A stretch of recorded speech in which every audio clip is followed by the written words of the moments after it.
Hey, what's going on, guys? Kalamazi here, and today's video is going to be hopefully a pretty short one, covering questions, certain things, what to do, FAQ, all that about day one of season one of The War Within. Today, M0's opened, tier 8 Bountiful Delves opened up, the raid is dropped on LFR, normal heroic, and while we're waiting for M plus an actual mythic raid next week, a lot of things happened today, which I want to clarify on, talk about a little bit gearing wise, and go from there.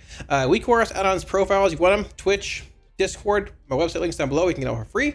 And yeah, so we're going to start off here looking at the website updates briefly, then getting into some log review and all of that. Very briefly, for those that have been asking, we have indeed updated the website, all three specs here, adding in an embellishment section for those that were wondering. That is indeed listed here. Probably going to clean it up soon, a little bit more pretty along those lines at some point, but we're recommending Darkmoon Sigil Ascension on a weapon and then a Writhing Armor banding on some other piece of armor. This goes into a bit more detail here, talking about how you can basically put it on a staff if you want Darkmoon Sigil, which does cost 2 Sparks of Omens, or if you want to wait to see what you get in the raid or your vault, you can make it on a main hand if you loot an offhand from the raid or the vault or whatever, or the opposite way. If you loot a main hand, you can make it on an offhand for 1 Spark, and then you don't make your other thing, armor banding, on something else, like whatever other cloth item you have, something like that. Yeah, a couple other items you can do here, or I guess things you can do here, give or take, but that has been added for AF, Demo, and Destro, alongside some updates to stats, consumables, food, potions, so on and so forth. The big thing here as well, people asked about adding in a raw import talent button here, because sometimes they can't access the Wowhead links to this.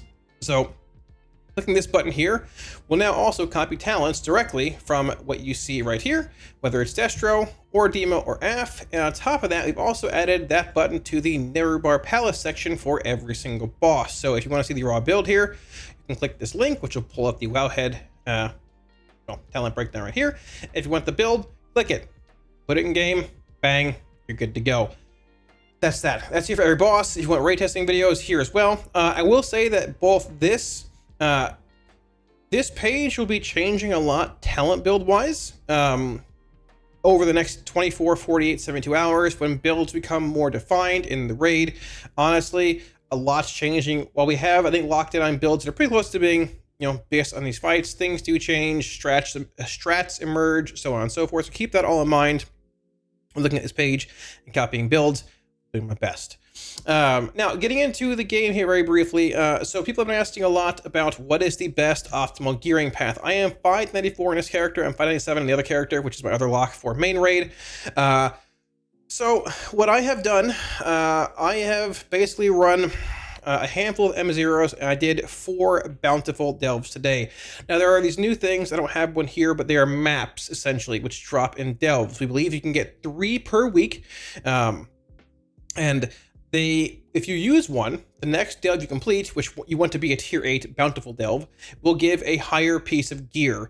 For example, if a map drops in an 8, you use it and complete the next delve, being a Bountiful tier 8 delve, it will give you a hero track piece of gear, which is heroic gear from the raid. I got it on my alt warlock today, actually. I got 2 maps on her. I got none on the main warlock, but I did indeed loot a 610 pair of hero bracers, which is pretty strong. People are currently recommending to do your delve leveling. So we all have done tier level 3 delves. They're recommending you do 4, 5, 6, and 7 to progress to tier level 8 on an alt, if you have it, to not accidentally loot like a map on a lower level tier delve, like a 7 or a 6. I looted one on a 7 on this character here and pulled, I believe, these. I also pulled a map on an 8 and then opened these, my hero bracers. So if you have an alt, I would do the 4, 5, 6, 7 delves on them. Make sure they're not bountiful when you do them, just any delve to progress through the levels. When you get to rank 8, do the 4 bountiful delves. You get 4 per day. Do them on whatever characters you have. And you want to use your restored coffer keys at the end. If you loot a map, you get extra chests. And there is that. They are currently giving champion gear. I believe it's 603. I made the 606. And yeah, you can get a map as well as other things here and there. I pulled some decent gear, gloves, a ring, a neck with a socket. I think it was given to me. No, it's actually a veteran neck, but gloves, a ring, and these bracers, which are pretty solid here too.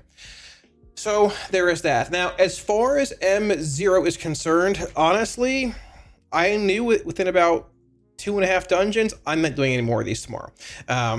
Unfortunately, they're just not incredibly impactful. They drop 593 gear, which is okay. You can upgrade all this gear, whether it's a veteran or champion, to 606 using just carved Harbinger crest.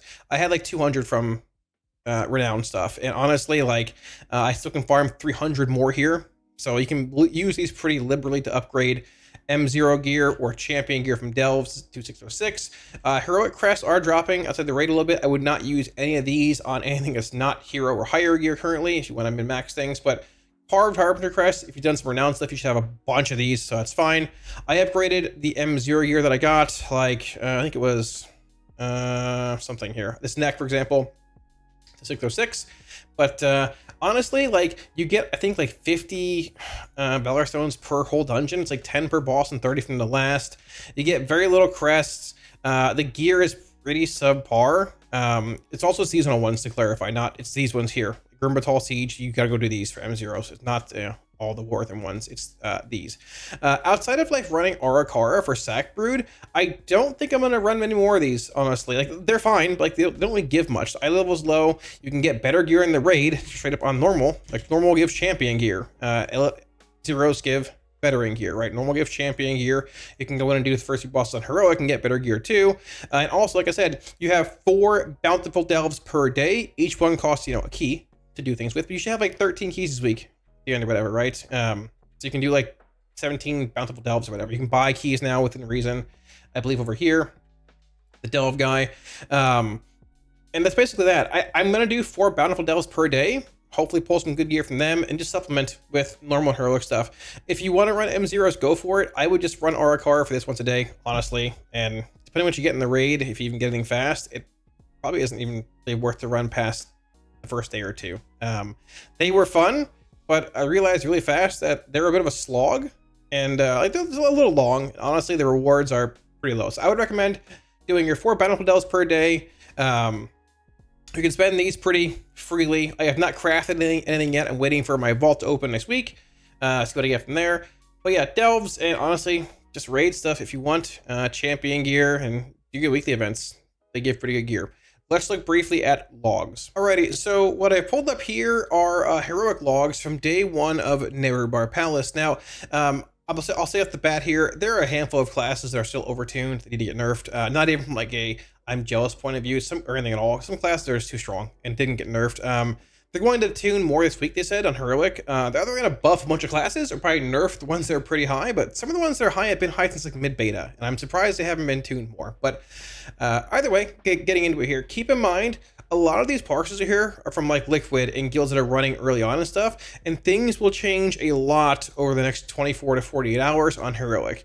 Now, one funny thing here is you don't see any warlocks at all until you get to Silken Court. But we'll get to that. So we're gonna filter by this warlock here and go over the actual builds. Honestly, like the builds and things that are here that we see in these bosses and stuff do fit the video we put out a couple days ago pretty well, outside of Sikron and Nexus Princess, because we recommended demo there, but said AF was really close and like in single target, and then AF pulled ahead in Sim, so now recommending AF, and basically you see it here. As far as bosses are concerned, though, the first boss, Olgrax, a lot of demo and AF here. I think you'll see more AF on Mythic. It's better in single target, has solid cleave. You can get a lot of ag cleave in the Intermissionist Demonology here. I mean, like, they're playing the No Grimoire build, that's just AoE based. Strength, Wicked Maw, all this kind of stuff here, AoE chomping. You can get a lot of ag cleave in the Intermission here, which is relevant for like raw damage if you want to do that, for parsing and stuff. When it comes to like actual relevant damage in Mythic, I think you'll see more like Soul Harvester based play here. Probably playing Dark Harvest or Death Embrace, but regardless, Soul Harvester AF and both Diabolus Demo are pretty, well, this is actually Soul Harvester here, but I've seen Diabolus Demo a bit here as well, are pretty strong choices overall on Olgrax. Bloodbound Horror, we're seeing basically all Soul Harvester AF. Once again, a lot of liquid parsers in here, PC, melee mechanics. This will change a bit, probably over the next few days. A lot of Soul Harvester AF. I'm surprised, we did recommend Hellcaller here in the video, and I'm surprised we're not seeing more. It might be a Mythic thing, but honestly, Soul Harvester might just be the play here regardless. This is the build we talked about. Just, shifting points here into Call of the Week from Contagion, even in single target. This is just single target build on this fight, pretty much. a wall of Soul Harvester. We have in 10th place here, Demonology, with 2 PIs, playing the Grimoire build here with Strength and Wicked Maw. Some variants here in like a few talents with like Capstones and Flame Touch and Shadow Touch, but overall, still playing Soul Harvester. Soul Harvester seeing a lot of play this raid tier. A mix of like Sack Broods here from Heroics or M0s, Candlesticks, Signets looking pretty good as well, so on and so forth. Sikron, a wall of Soul Harvester AF. Unsurprising because, I mean, it's your best single target spec and basically it.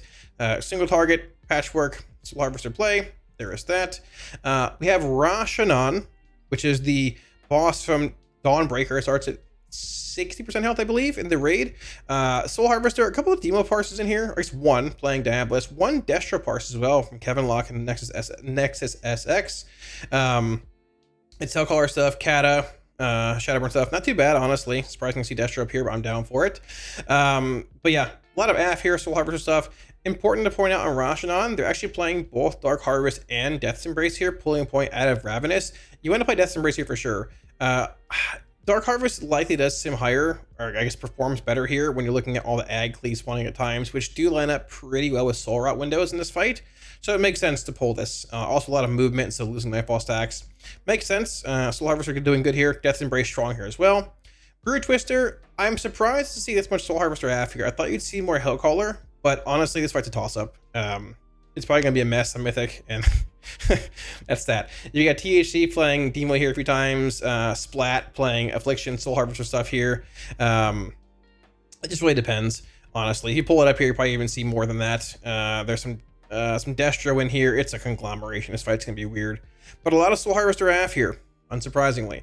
Nexus Princess. This is that patchwork fight we talked about where we said you should play Demonology, but then AF's profile, I think, shifted, and AF pulled ahead again in single target.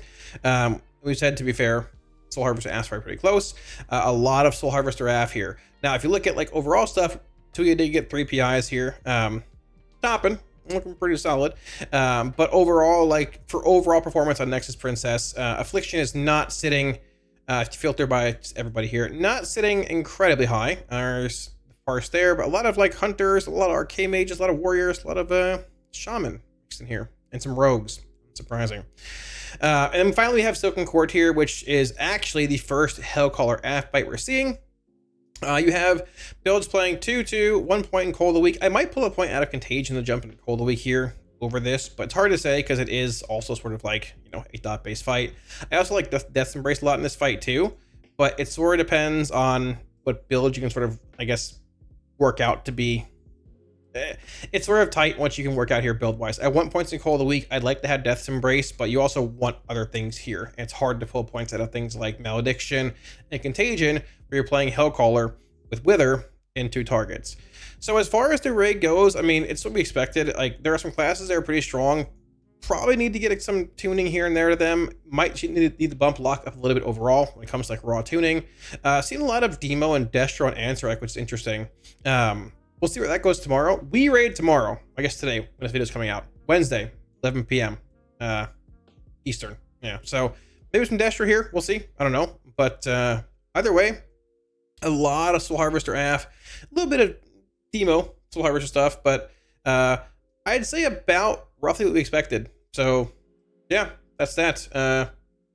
We'll see where it goes. Tuning coming next week. They said after Heroics. So hopefully they gather some data and, you know, we know more. But thanks for watching, guys. Much love, and I'm calling it here. I'm tired. I'm going to bed. Talk to y'all again tomorrow.